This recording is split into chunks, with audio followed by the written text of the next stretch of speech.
In 2020, I left my job not because it was a bad job, but I felt like there was a calling on my life. There was still something missing. I'll call my wife crying at my desk, like, babe, there has to be more to life. Put 30 racks for our first real estate course. We went from 1 to 21 doors. Man, it's a special day today, guys. I'm here with my brother, my friend, my man, Cashton Glasgow. Guys, what's up, bro? Rob, man, it's such a pleasure to be here to hang out on your podcast. My man. Yeah, man, it's dope. It's beautiful. I appreciate you, brother. I appreciate that, man. Let's dig into telling the people a little bit about who you are. The people who don't know who you are, tell them a little bit about who you are, what it is you do. Just a quick snapshot of, who is Cashton? Yeah, man. So I am I don't even want to say recovering. Coming from being a 9-to-5, I used to be a cybersecurity engineer. And so in 2020, I left my job, not because it was a bad job, but I felt like there was a calling on my life that, like, there were times I would be at the office. I remember clearly being in my office on Wall Street, looking over the Brooklyn Bridge and thinking, wow, coming from Trinidad, I've been able to start from doing demolition and cleaning my church for money, made it all the way to the 34th floor, be on Wall Street. And there was still something missing. And there would be times I'll call my wife crying at my desk, like, babe, there has to be more to life. And there was this pulling, this calling that I wanted to figure out. And so COVID happened in 2020 and my job, they were giving severance packages. And we had just bought our real estate course. January of 2020. Right? Put 30 racks for our first real estate course. What? Yeah, we put 30 down. 30 to get real estate course. To get started. And when we got started, COVID happened. And so I felt like I learned enough. So when my job started giving severance packages, they were like, you're good because you're cybersecurity. We need you. And I'm like, nah, I'm gonna take it. Because if you could pay me for 6 months, I'm confident with what I'm learning that I'll be able to execute.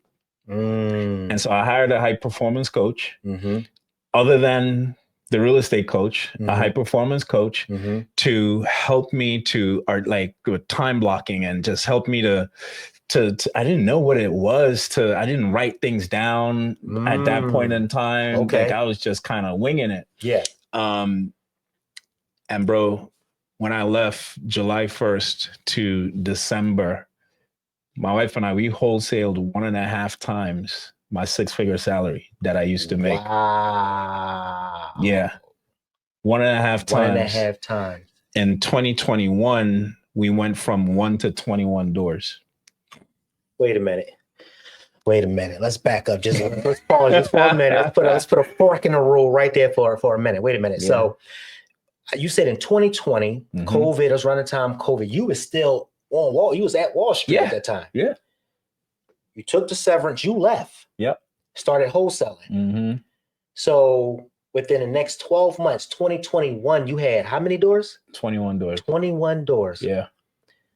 My God. Yeah. Because here's what I would say to people. Don't hate the thing that you do so much that you try to forget about it. And hindsight is 2020. I could say this looking back now, to not despise the job that you currently have. The reason why is because it's the things that I learned as a cybersecurity engineer that made me learn how to reverse engineer. Hey, okay, I have this goal. This is what I need to do. Because I started using data.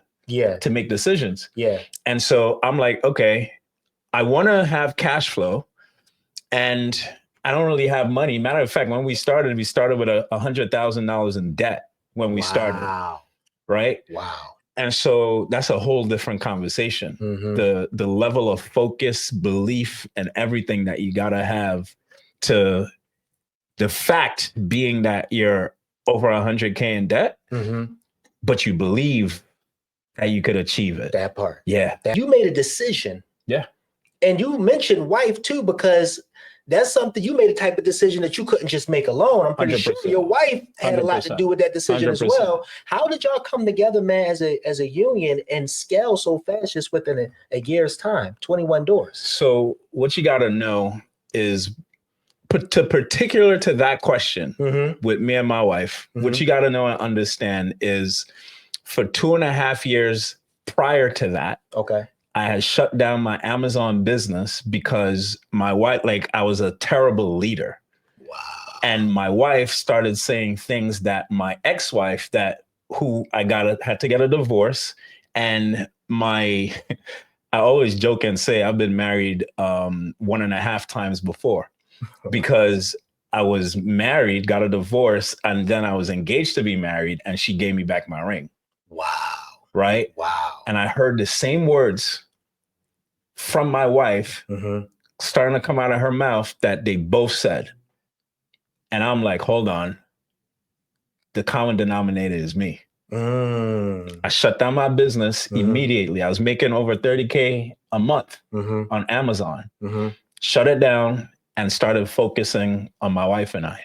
Wow. Focusing on me. Wow. Focusing on her. And working through things for 2.5 years, got off of social media. And it was just straight focus. Straight focus on us. So it got to the point where we got good. Then I started to be like, all right, babe, we ready? She's like, I think we're ready. Okay, what's the avenue? Real estate. Okay, cool. Let's do that. And I just really believe, other than the strategy, God really blessed the decision to focus on my marriage. You said something on a post, on a recent post on your podcast. I don't know if it was a clip from your podcast or just, something you put out there on social media, but I really tapped into it. You said focus management. What is that? What is focus management? Now that we're talking about focus, help me understand that. People always say time management, but you really can't manage time. Time is going to go anyway. Facts. Right? Facts. You can't manage time, but what you could do is manage what you focus on within the time. Oh gosh, boy, that's a clip moment. That's a short moment right there. It's bro, you can't manage time. You can only manage what you focus on within the time. I totally agree. And so when you start focusing, and I came up with this thought when I started when I had my 9-to-5 job, cybersecurity engineer, making over 150, right? Still doing Uber in the morning. So I'm waking up at 5 o'clock, 4 o'clock in the morning, going on the road to do Uber. And you was making 150 yearly? Because I'm like, how do people make $1 million? So I'm like, I got the work ethic. So let me do it. Okay. So I'm like, I'm gonna wake up at 4, start doing Uber. Come home at night, my wife and I, we started doing t-shirt business. So we printing t-shirts at night. Woo. All while, and then added real estate to the pile. Okay. And so I'm at work, I stopped having lunch with my boss. I'm like, hey, I can't have lunch with y'all no more. I gotta go in the office, go make calls while I eat. So I started calling the list that my mentor was telling me to call while I was eating, while I'm on Wall Street. Coming home, finishing, make some calls, then I gotta go print some shirts. Bro, I was filling every single minute of my waking time with something to do. And I'm like, I'm doing something wrong. Wow. It ain't my work ethic. Wow. But it's what I focused on. What was it about the $1 million? Why was the number $1 million? Or was it just to become a millionaire, period? Yes. Or was that a set goal, like written in stone, that you wanted to touch a mill that year? I thought that the thing that I was looking for was in money. I thought that I was going to find it in money. And so I'm like, well, I hit the 100,000 because, you know, people always say like, when you hit that 100,000, you're going to be good. You get there and then you realize like, bro, hold on. Not Like, much. Yeah. Right. Wait a minute. Yeah. More money, more problems. So I just wanted to get to another thing to see if that thing was going to get there. Right. We got to that thing in 2022. And then it was like, oh, hold on. The red carpet didn't pull out. Aladdin magic carpet didn't come sweep us up. Wow. With that being said, a lot of people, I think, is on or have been on that same journey to reach that goal of becoming a millionaire, right? And I think that a lot of people in their minds, they think that once I become a millionaire, like I've reached success. You know what I mean? That's success. Yeah. And that leads me to my next question for you.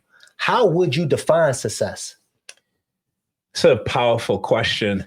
And I think that everyone I coach a lot of people, and it's the number one thing that makes people chase their tails is because they haven't defined success. So how do I define success? Yeah. Fulfilling God's purpose for my life. Period. And you know the funny thing, which is, it's not a coincidence that I talk to a lot of successful people like yourself. And yeah, we all have different morals, different backgrounds, religions, belief systems. But I noticed that for the most part, when it comes to defining what success look like for them, is usually within that same realm of things. You know what I mean? Like I have a saying that say, you know what I mean? Like, when we change our thinking, we can change our lives. You know what I mean? And that was one of the things that I thought that money would bring me happiness. So I can relate to that a lot. Yeah. But then you touched $100,000, the $300,000 in a year, and then the M, and you realize that, shoot, I got just as much problems I had now than when I was broke. More, in fact. Yeah, more. But take that one right there, Keshta. How did you find out what your purpose was?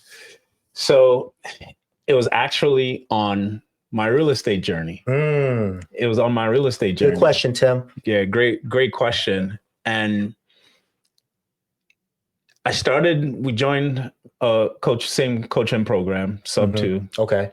And in sub 2, I started doing these daily dial calls. Right. And I was there from the beginning. I was there since 2020. So it was like, we started the daily dials, we started doing these calls, and I was teaching people sales because people were like, bro, how are you doing this? How are you scaling so fast, getting so much properties and all that type of stuff? And I'm like, you just do it. I didn't know what I was doing intellectually then. Wow. Clients have made me slow down to think what I did retrospectively. And so while I was doing these daily dials, I started to realize that no matter how much sales I teach these people, they weren't being successful. I'm like, your minds is screwed up. So I started introducing a few minutes on mindset. It started off with like 10. Then it got to like 30. Then one day I remember saying, screw it. I'm not teaching sales anymore. This is a mindset call. It's now called Transformation Tuesdays. Totally rebranded the entire thing. And I just started teaching people mindset, teaching people how to reverse engineer their goals and all of that. And then one day, a gentleman by the name of Conti sent me a message.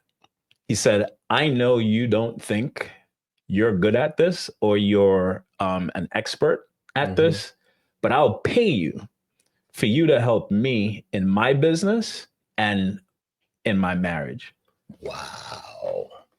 I took a screenshot of it Wow. I sent it to my mom. My wife was like, what do you think I should do? Wow. I'm like, who wants to pay me? Really? Mm. And my mother said, I've been telling you this is who you are. Wow. Wow. All along, you're taking imperfect action. Mm-hmm. You're just I'm getting just up, doing the thing. fulfilling what I feel like God is telling me to do. Wow. I think that's where a lot of us, especially as men, come to a halt. We think we need to have all the things in order. We need to connect all the dots. We have to study. We have to have everything perfect before we go out there and start to implement what we've learned or what we feel as though God is calling us to do. Yeah. And what happens is what we're about to get into, you become complacent, and then weeks go by, then months go by, and years go by. And you still saying that I'm still going to one day be a real estate investor. I'm still one day going to do the thing, whatever that thing is. And you realize that God, God already been put it on your heart. He been gave you the desire. But there's no action. Exactly. But you got out and took imperfect action. And 100%. In the midst of you taking imperfect action, you started getting people to wave their hands and saying, hey, man, you're making an impact. Mm-hmm. And I think ultimately, man, that when we really, truly discover our purpose, because it's a quote that say that the two most important days of your life, bro, is when the day you was born and the day you find out why you was born. You found your why in that. I found my why. You found your why in that. Yeah. What is bond insurance? Let's talk about this. So let me finish answering his question, right? Mm-hmm.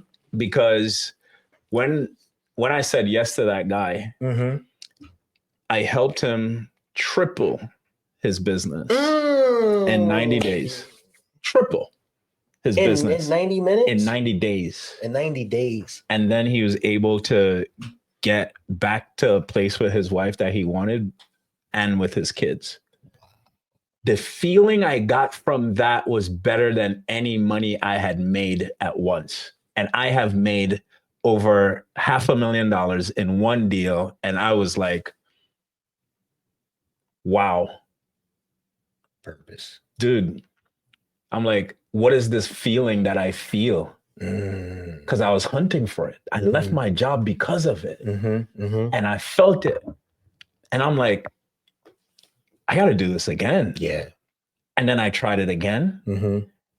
And then again. And now I'm a crackhead for it. Where it's like, I just want to continue to help people achieve their goals, but also discover their purpose too. That part. Because of what it did to me, I'm now like, you got to discover your purpose. Like, it's the thing that's missing. And so what is mine insurance? Mine insurance, there's backstory, but I'll tell you what it is first, and then I'll explain it. Okay. When you discover your purpose, you need a tool to be able to stay on track to achieve your purpose. Come on now. Because otherwise you're going to be pulled away and you're going to want to go back to what's comfortable and normal. And if you don't have mind insurance, you're going to go right back to the life you had before. Wow. Could I share a revelation I had recently? Talk to me, brother. Talk to me. Recently, so I've been pushing purpose. That's been one of my core main topics. And recently I had a revelation that something comes before purpose. What you got? Talk to me. I'll give you an example first. If you think of a tree, let's think of a tree, an apple tree. If an apple tree had free will like we do, and it said, man, I'm seeing all of this, the bananas and the oranges on social media doing all that stuff. I want to be a banana tree. Would he have the possibility? Does he have the capability of producing bananas? No. It's an apple tree. You can't produce bananas. Come on. Right? Yes, right. His purpose is to produce apples. But until he know that he's an apple tree, he never lives and produces his purpose. And so your identity of who you are comes before what you do. Because it's out of you knowing who you are, you start living in the doing. Bro, drop the mic. We can end it. If we ain't accomplished nothing else on this podcast today, that was it. Bro, I just was talking to a friend of mine, a brother of mine yesterday, and we were talking about hardship. And, we both, I known him since I was 9 years old. So he knew me when we were both in the hood, broke, busted, and disgusted. And I said he's one of my only friends from childhood, because people see us today, and they like, oh, well, I'm rich. You know what I mean? What problems do you have? You know what I mean? So I can't really relate to a lot of people anymore, because they just only look for you as to be a resource instead of going to or trying to get direct access to your resource. Right? Yeah. And I said to him, I said, bro, the truth to the matter is that one of the biggest techniques of the enemy, the devil, is that to keep you from finding out who you are, your true identity. We on that right now. In my church, we're on that right now, identity. And when you find out your identity, which ultimately is in Christ, because it's who he designed you and shaped you and molded you and brought you here to fulfill purpose, right? Yes. That's when you truly start to wake up and not go to work, or wake up to go to the office. You wake up and start to go to life, bro.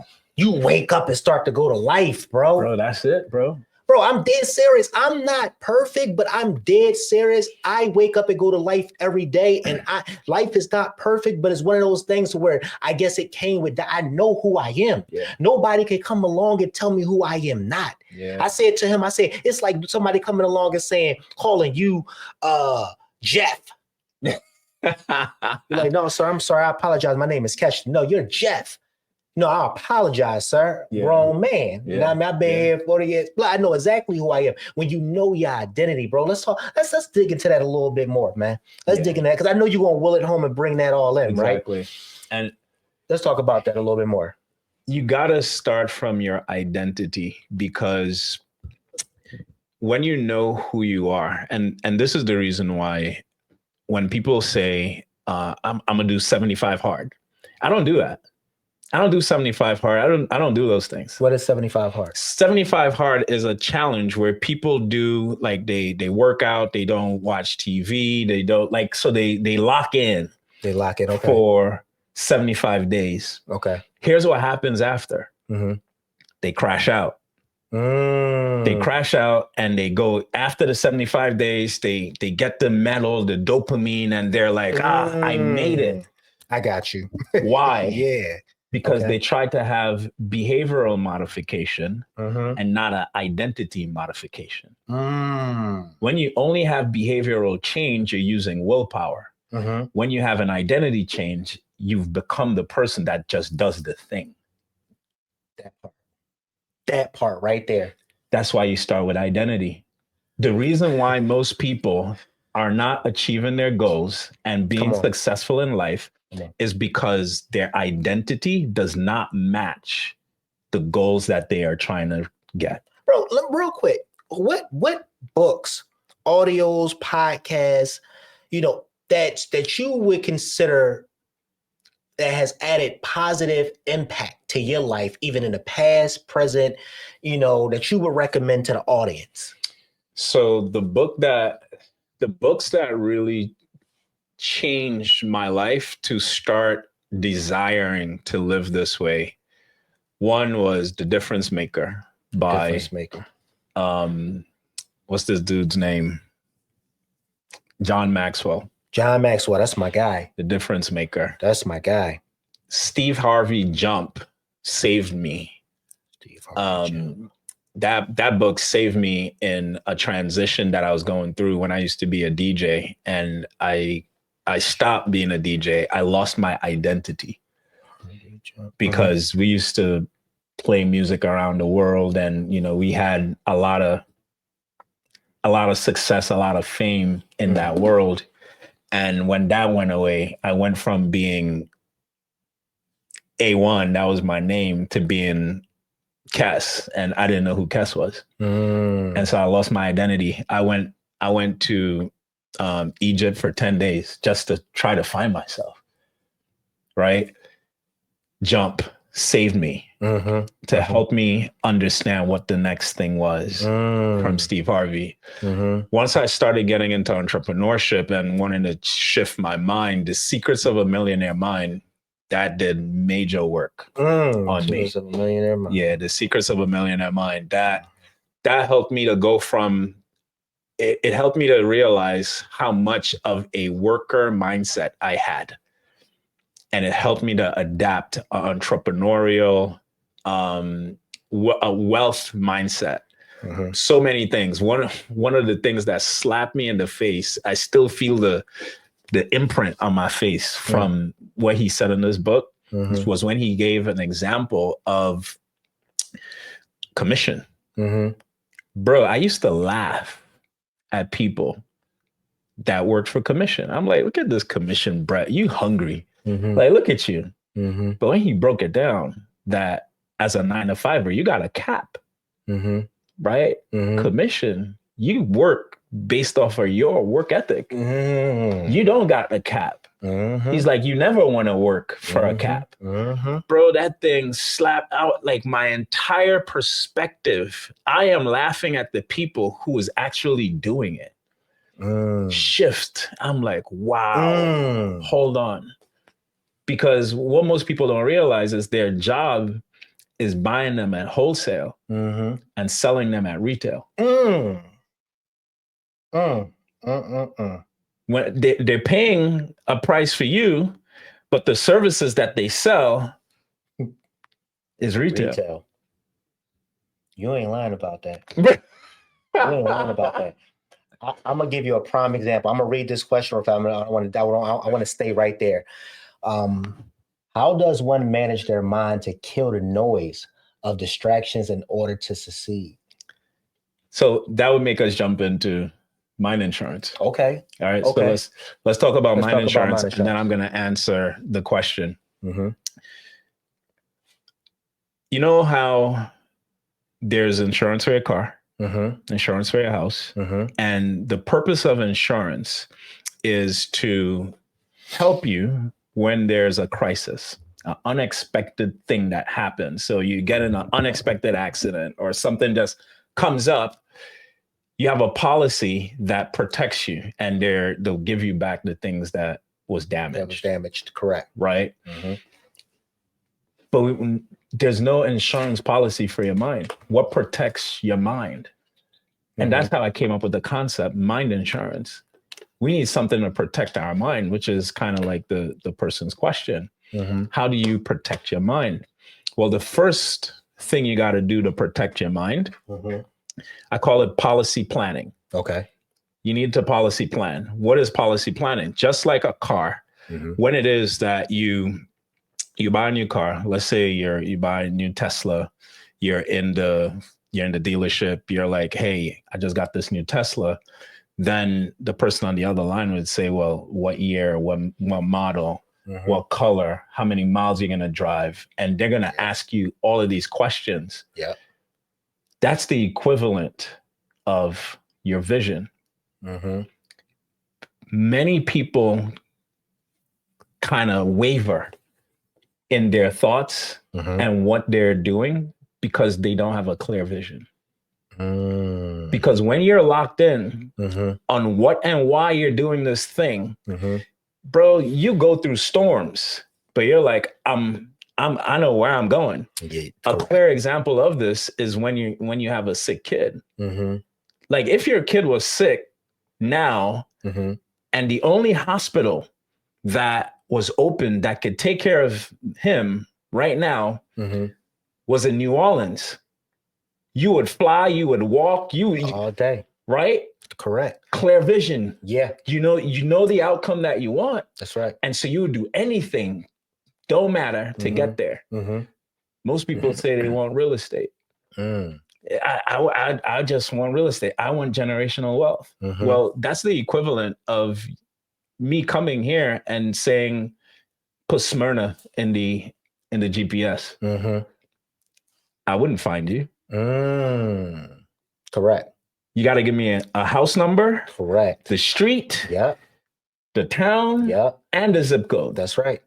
Without that, the GPS isn't going to take you where you need to go. And most people are just putting in Smyrna. They're just putting in the city and they're in the vicinity. So they're doing real estate. But when something hard comes up, they don't have a anchor that says, here's where I'm going. It doesn't matter. So if you're not clear on where you're going, a lot of things will come up and you wouldn't even know why it's throwing you off and why you're having these mindset problems and these doubts and negative thoughts and all of that. Bro, negative thoughts come to me and I'm like, I hear you, but I know where I'm going. It don't matter. We going anyway. So you've gotten to a place where you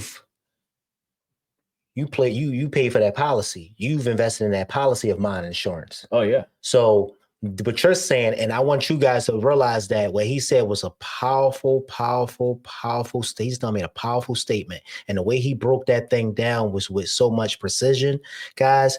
And he was intentional as to what he just now tapped into, because this is powerful. And you guys, if y'all want, I got to go back and watch the replay. It'll be on my YouTube channel, guys, Rob Van Harris. Make sure y'all go check that out because this was powerful. What you're saying, that no matter what comes your way, you have a destination. You have a focus, and that taps back into that that focus management as well. Nothing derails you from where you're traveling to or where you're currently trying to get to or arrive to. It's going to try. Things are going to try, right? It's going to try to derail you. So what does having that focus, because that's just one of the three things that you need to have a mine insurance policy, by the way. Oh, that's just one of the three. That's one of the three. Yeah, darn, okay. But what does that help you with? Shiny object syndrome. There you go. Right? It's like this person doing this person doing that. Like I think I just made a post today because I was talking to some previous clients and I'm like, well, what are you up to now? And he's doing like other things. And I'm just like, bro, what are you doing? Like you've hit your ceiling in the thing that you're doing. And so now you're trying to do something else instead of becoming the person that could pass the ceiling. And so you think you're doing a good thing, but it's not what God called you to do. Again, back to purpose. Back to that purpose. When you have that purpose and it's aligned with that vision, because obviously your vision and what you're doing is going to be aligned with your purpose, which is why I always start from identity and purpose, because your identity and purpose should give you your vision. It's going to give you where you're going. When you know where you're going now, the next thing you need is a premium payment, because just like when you get an insurance policy, they ask you for the VIN number, they ask you for all of these things. And then what do they say? Here's your premium payment. This is your monthly payment. Your monthly payment, yeah. So what are your payments that you have to pay for in your mine insurance policy? Bro, you need a mentor. You need a mentor. You got to pay for that. Yes. You got to get that. Yes. The reason why is because there's a gap of knowledge between where you are right now and where you want to be. Correct. If you already knew, you would have been there. So you got to bridge that gap, hire a mentor. I totally agree.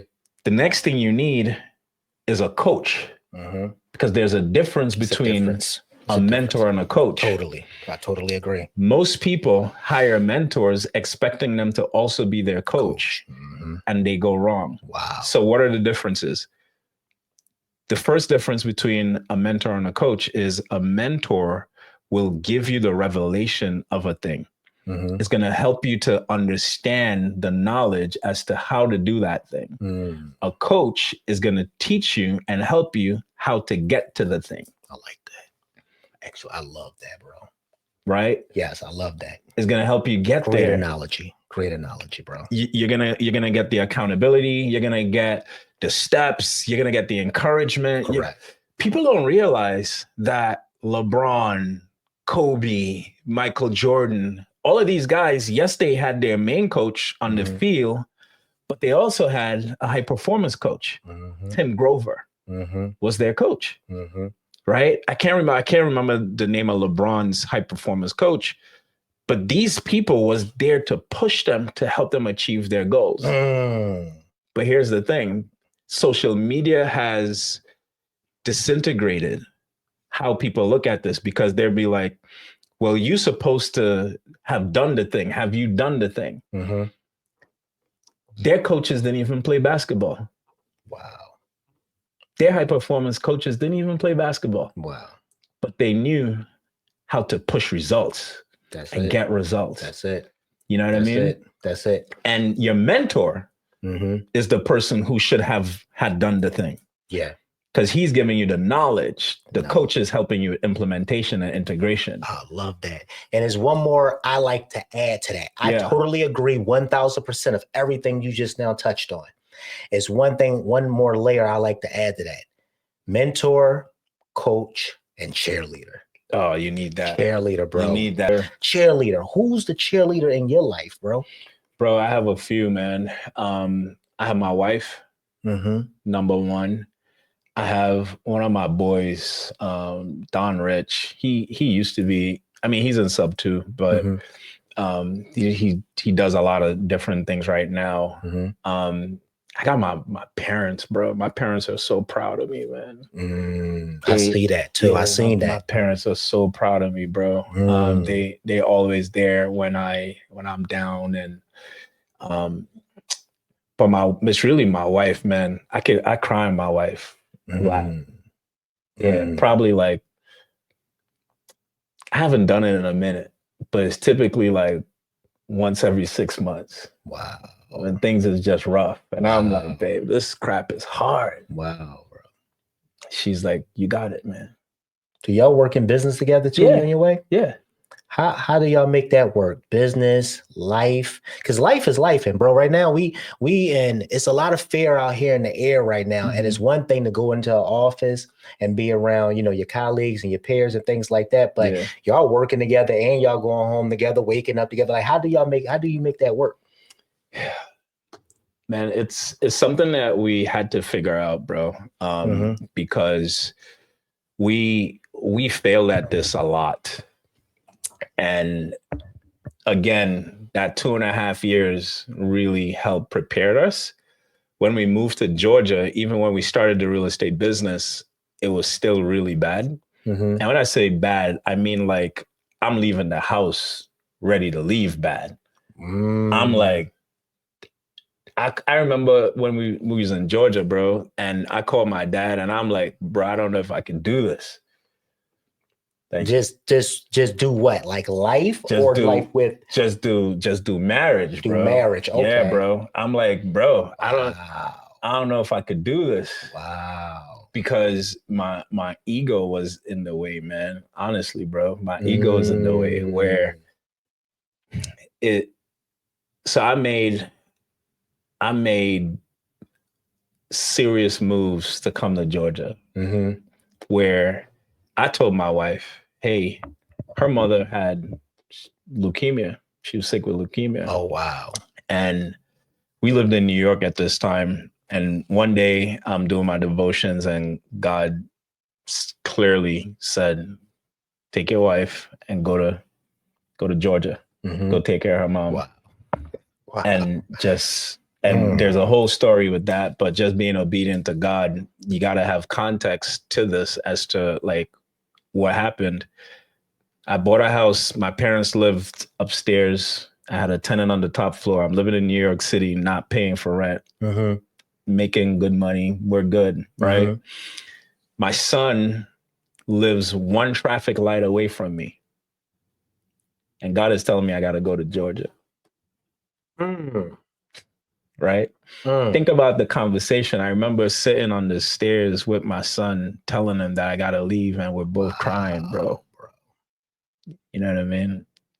And so the sacrifice that I made to get to Georgia, to take care of my wife's mom, and I mean, she bought a house, she passed in the house. Like we did everything together. I treated her like my mom, right? And then there came times when I just felt like in moments that my wife just wasn't showing me respect in a way, or the things that I thought you should do for me because of look at what I did for you, yeah. kind of thing. Yeah. And that I don't even know if it's not envy. It's that whatever negative, toxic thing that I had where I was doing it for a thanks from her. I had to work out with God, bro, because it was hurting me. And I was looking for my affirmation from her as if I was doing it unto her and not unto God. And I had to deal with that. And that was hard. How did you go about dealing with that? My knees, bro. It was straight my knees because I really didn't have anyone. I mean, I'm not from Georgia, Correct. you know? Correct. And I really didn't have anyone on a spiritual level to even articulate what I had to go through and how I had to submit my flesh to God and not to man. And there was a lot of dying to me. And so that made it really difficult when we were doing both business and entrepreneurship. But as I grew, as she grew, we came up with frameworks and things that we started doing together. So every morning we started doing affirmations together, and the affirmations would be on things that we weren't. So it like we're a team, like all of the things that we weren't. Correct. We used to look each other in the eyes and say it. And sometimes you're gonna just knock you out. Yeah. Dang. Dang. But we started just saying it. And over time, we just started becoming a team. Over time, we just started supporting each other. And then we started, and now again, hindsight, I look back at what we did, and now I'm way more intentional and created a framework around that I say, run your marriage like a business. Because we have weekly check-ins where we meet every week. And this is not to talk about the business. We have business meetings for that, but then we also have personal meetings. Okay. And I call it checking in on our relationship KPIs.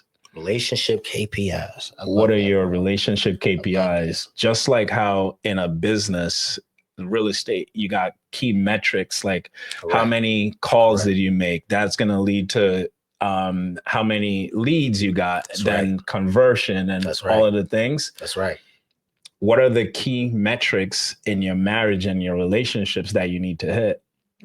Because some men start doing everything. It's again, I'm related to real estate.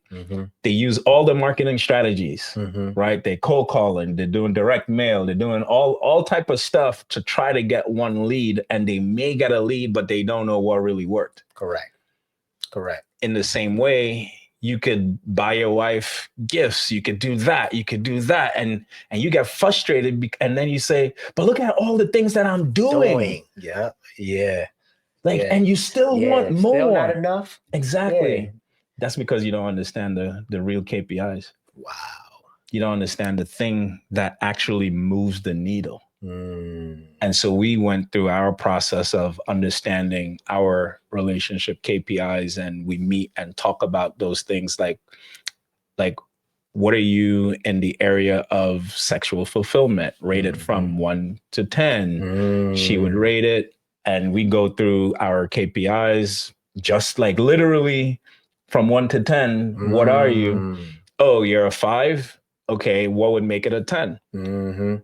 She tells me, cool, I acknowledge it. Now it's up to me to not make it a 5 next week. She should be better off, because over time, when we're watching back, it's like, hey, babe, for a month, I've been a 5. What, like, But That's because good. we love each That's other, good, we're bro. going to want to do better. That's good. Right. And That's so good. that's one of the things that we implement that I think really keeps us more on the healthy side now, man. So it's the meetings, it's the date nights, it's the here's something that I think is super important but overlooked in many marriages. Like we literally meet and talk about our roles and what we do in the house. Oh, you don't like washing dishes? Okay, I'll do it. So our roles is very non-traditional in the sense of I wash all the dishes, I wash all the Come clothes. on. I do a lot of the things Come on. that she Come on. don't like doing it. Correct. Cool. And that's perfectly fine. You don't need to do it. That's perfectly fine. That's Guess right. what? I like doing it. I like doing it. That's right. Right. Because it's no, man, because I believe that, and me and you talked about this one time. We tapped into a little bit on your podcast about tradition. Sometimes I just think not only tradition, just the way that we was raised and the things that we were surrounded by have shaped us and molded us into it's created toxic men. Toxic masculinity, bro. Like for real, if you think about it, because and when people define a man, it's like in relationship, a man in a relationship or in a marriage, it's like I'm man. Yeah. You know what I mean? What you cooking tonight? Yep. You know what I mean? A lot of men, truth to the matter is, don't want to basically talk about this, but they intimate with their wives, but the wife ain't getting nothing out of that thing. Yeah. It's bam, bam, thank you, man. Yeah. Bro, your wife ain't no daggone jumping board, bro. You know what I mean? Like it takes talks and discussions as to what you just now tapped into to be real with each other in order for this thing to have longevity. Yes, sir. But we just taught that, you know what I mean? Like, and truth to the matter, women of the day ain't even having that anyway. Talking about some cook it clean, stay home, cook it clean, want to keep me barefooted and bow-legged, what do they call pregnant and barefooted. Yeah, no, it ain't working today. It ain't working with these women of the day anyway, man. You wonder why, you know what I mean? Like, you can't find a woman to commit because, bro, we've been trained wrong. We've been taught, like, what if Pops was wrong? What if Uncle Bob and them was wrong? But again, it goes back to that true identity thing and finding out who you were, like finding your identity and how we supposed to move as men. And the ultimate blueprint for that is really, man, like the word, finding who God is, because I truly believe that when you find out who God is, and people are beat around that, you know what I mean? But truthfully, when you find out who God is really when you would start to really open up that book. And not only will you open up that book, you would have that intimate relationship with him to where you talked about getting down on your knees, where he just started revealing things to you and just guiding you and walking with you and talking with you. And now you go to a place from here to there, but you just didn't arrive to that place. It took time, not time with me trying to do it all on my own. Yeah. Not me talk about, I'm a man, you know, I'm just going to carry all this weight on my shoulder. I'm just going to get it done. I'm just going to get down to it and just do what a man got to do. Sometimes God will break you down. Won't even break you down. Life will break you down because God, you're doing this to yourself. Exactly. But God will allow it to happen to the point when he come in and rebuild you, you will no longer look like the thing you was before. Exactly. Or no longer have those inner things that was in you before, because sometimes God want to get you to that quiet place to where he like, all right, you ready to let me be God now? Yeah, man. You tried everything your way. You know what I mean? Or can I be God now? Can I take the wheel? And that's where I believe that's what you tapped into, because those are the hard conversations that's not being had within marriage, bro. Yeah. On one, you said your bank account shows your standards for living. Your soul determines your quality of life. Yeah. That was deep, bro. Yeah. That was deep, man. I mean, when you live out of your soul, if your soul isn't happy, then your quality of life sucks. Let me say that. Your soul is comprised of your thoughts, your emotions, and your affections, your desires, like those things. That's what your soul is made up of. And I could go so deep on that, because if you don't know what a soul is, how could you have a soul mate? Correct. If you don't understand what a soul is. Correct. Right. That's good. So anyway, that's a whole different podcast. That's good. Your spirit is your communication, how you communicate to God. God sent us his spirit, right? This is how we speak to God. This is beyond our body, which includes the soul. Correct.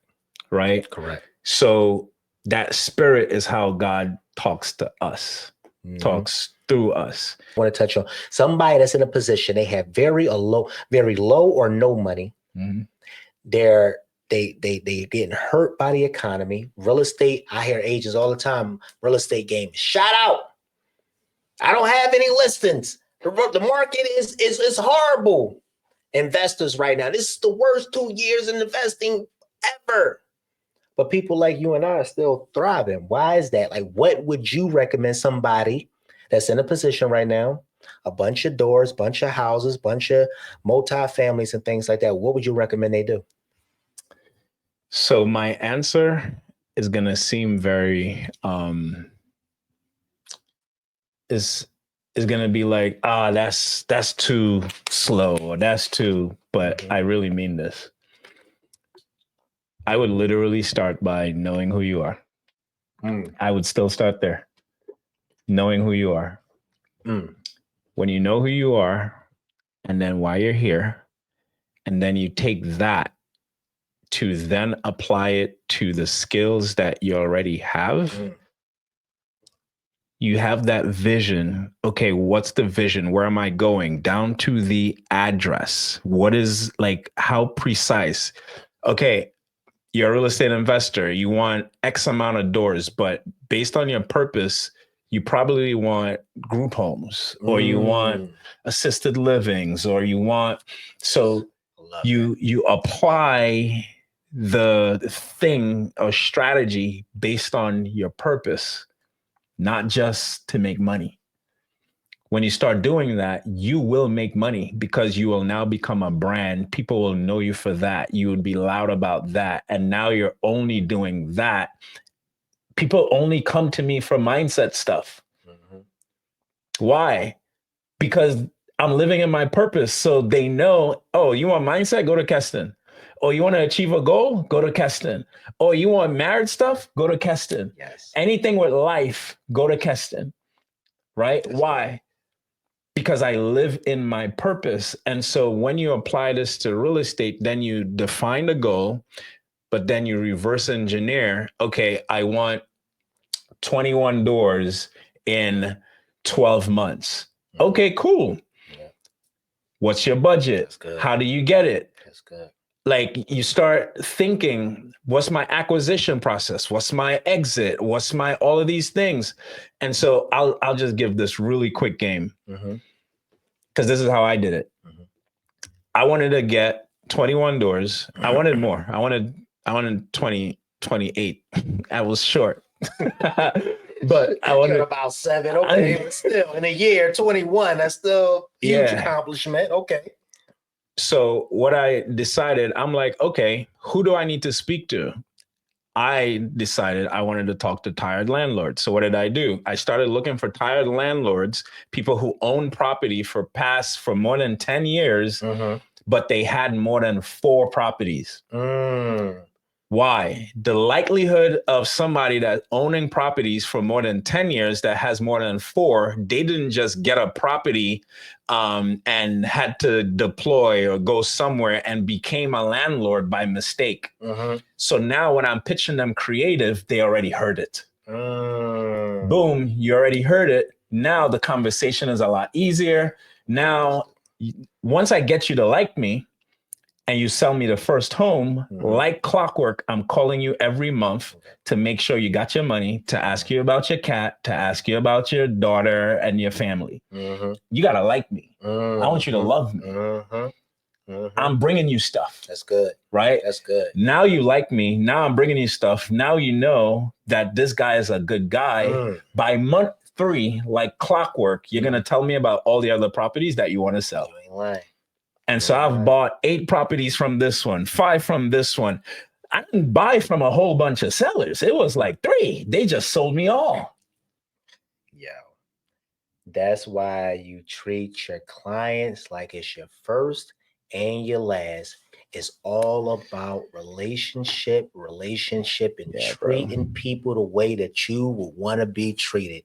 That right there will take you and give your business and put you in a position where you have longevity. You will be around 15, 20, 30 years from now, because people that's just chasing a check, chasing a commission, a lot of the reason why those people that you seen thriving during the pandemic and all that, and everybody was all the way up, they gone now, is because they was chasing a check and they wasn't really looking out for the people.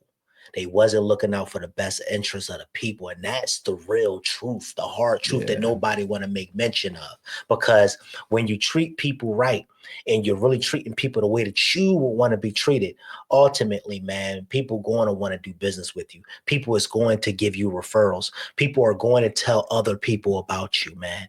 It's inevitable, guys. It's inevitable. Let's continue to go and grow. I'll see y'all on the next video. Let's get it. We're out, guys.